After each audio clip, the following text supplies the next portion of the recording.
સુરતના કતારગામ વિસ્તારમાં સોમવારના રોજ એક નવજાત બાળકી બાળાશ્રમ પાસેથી મળી આવી હતી. સ્થાનિક લોકો દ્વારા બાળકીને સારવાર માટે નવી સિવિલ હોસ્પિટલમાં ખસેડવામાં આવી હતી.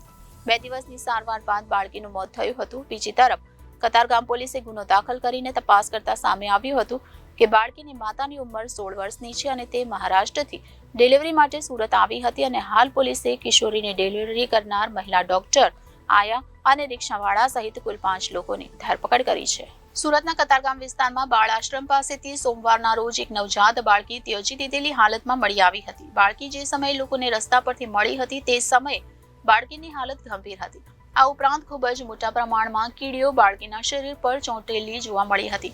ત્યારબાદ સ્થાનિક લોકો દ્વારા 108ની મદદથી આ બાળકીને નવી સિવિલ હોસ્પિટલમાં સારવાર માટે ખસેડવામાં આવી હતી, જ્યાં 2 દિવસની સારવાર બાદ બાળકીનું મોત થયું હતું. તો બીજી તરફ કતારગામ પોલીસ દ્વારા સમગ્ર મામલે ગુનો દાખલ કરી સીસીટીવી ફૂટેજના આધારે તપાસ પણ કરવામાં આવી હતી.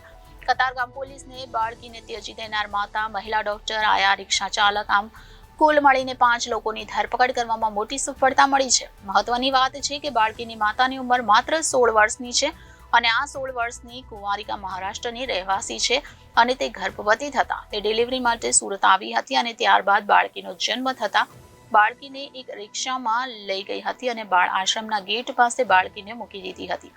હાલ આ સમગ્ર મામલે કતારગામ પોલીસ દ્વારા બાળકીની ડિલિવરી કરનાર મહિલા ડોક્ટર, આયા અને રિક્ષા ચાલક એમ કુલ મળીને 5 લોકોની ધરપકડ કરી છે અને તેમની પૂછપરછ કરવામાં આવી રહી છે. કતારગામ પોલીસ સ્ટેશન વિસ્તારમાં 2 દિવસ પહેલા એક તાજું જન્મેલ બાળકી કોઈક અનાથ આશ્રમના દરવાજા પાસે મૂકીને જતું રહેલું હતું. એ અનુસંધાને IPC 317 મુજબ કતારગામ પોલીસ સ્ટેશન વિસ્તારમાં એને ગુનો દાખલ કરવામાં આવેલો હતો. સારવાર દરમિયાન આ તાજી જન્મેલી બાળકી મૃત્યુ પામતા 304 IPCનો ઉમેરો કરવામાં આવેલ છે અને આ બાળકીને કોણ છોડી ગયેલું એ અનુસંધાને કતારગામ ડિસ્ટાફની ટીમે મહેનત કરેલી હતી અને ઘણા બધા CCTV ફૂટેજને અનુસંધાને તપાસ કરતા એક રિક્ષા ધ્યાનમાં આવેલી હતી અને રિક્ષાના ચાલકની પૂછપરછ કરતાં આખો ગુનો ડિટેક્ટ થવા પામેલ છે, જેમાં મહારાષ્ટ્રની અંદરથી એક દંપતી છે, એની દીકરી છે. એની દીકરીને મેરેજ થયેલા નથી, પરંતુ એની પ્રેગ્નન્સી રહેલી હોવાથી આ દંપતી સુરત શહેર ખાતે એ છોકરીની ડિલિવરી કરવા માટે અહીંયા આવેલા હતા અને ડિલિવરી એક પ્રાઇવેટ નર્સિંગમાં કરાવ્યા બાદ છોકરીના જન્મ થયા પછી એક રિક્ષાવાળાને હાયર કરી અને એને અનાથ આશ્રમના દરવાજા પાસે આ લોકોએ મૂકેલા હતા.